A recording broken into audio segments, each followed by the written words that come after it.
किसी भी विषय पर अपनी राय रखने से पहले उस पर विचार करना बहुत ज़रूरी होता है।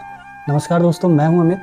आइए सुनते हैं कुछ अलग, कुछ स्पेशल, एक ऐसे राजा की कहानी जिसके 3 पुत्र थे और वो उनको कुछ अच्छा सिखाना चाहता था। इसलिए वो तीनों को बुलाता है और उनसे कहता है कि 4-4 महीने के अंतराल पे आप लोग एक सेब के पेड़ को देख कर आएंगे। तीनों को 4-4 महीने के अंतराल पे जाना था, इसलिए एक बेटा जाता है, फिर 4 महीने के अंतराल पे दूसरा बेटा जाता है, फिर 4 महीने के अंतराल पे तीसरा बेटा जाता है। जब तीनों उस पेड़ को, एक ही पेड़ को देख के चले आते हैं, तो तीनों को राजा फिर अपने पास बुलाता है और उनसे पूछता है कि बताओ तुम तीनों ने सेब के पेड़ को कैसा देखा और वो कैसा था। तो पहला बेटा बोलता है, पिताजी पेड़ तो बिल्कुल सूखा हुआ था, टेढ़ा मेढ़ा अजीब सा दिख रहा था।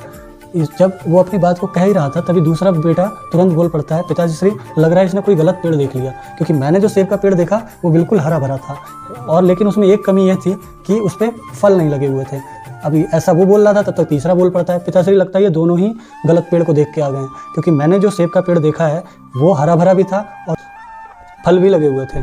अब राजा उनको चुप कराता है और कहता है इसीलिए मैंने तुमको अलग अलग सीजन में उस पेड़ को देखने के लिए भेजा था, ताकि मैं तुमको 3 चीज़ें सिखा सकूँ और ये 3 चीज़ें हमारी लाइफ में भी बहुत काम की हैं। तो आइए देखते हैं ये 3 सीख जो थी वो क्या क्या है।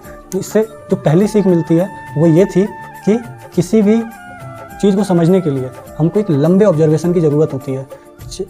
उसको देखने परखने के लिए एक लंबे समय की आवश्यकता होती है, तब हम उस पर अपनी कोई राय दे सकते हैं, चाहे वो कोई वस्तु हो, कोई विषय हो या कोई व्यक्ति ही क्यों ना हो।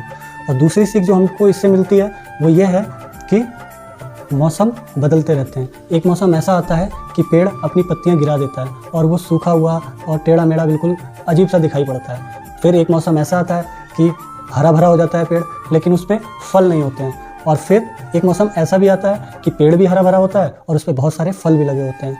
तो ऐसे मौसम आते जाते रहते हैं और ऐसे ही मौसम हमारे जीवन में भी आते रहते हैं।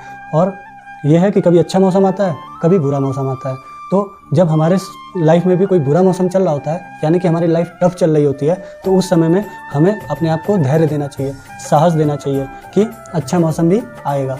और तीसरी सीख जो हमको इससे मिलती है वो ये है कि इस संसार में सबसे बड़े ज्ञानी हम हैं, ये ऐसा कभी नहीं सोचना चाहिए। हम जो बात कह रहे हैं सही है, हो सकता है, लेकिन जो दूसरा भी अगर कोई बात कह रहा है तो हो सकता है वो भी सही हो। इस पर विचार करना चाहिए।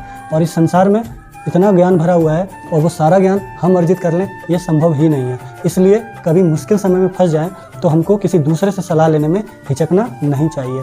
तो आशा करता हूँ वीडियो आपको अच्छी लगी होगी, तो लाइक कीजिएगा, कमेंट कीजिएगा और शेयर भी कीजिएगा। धन्यवाद।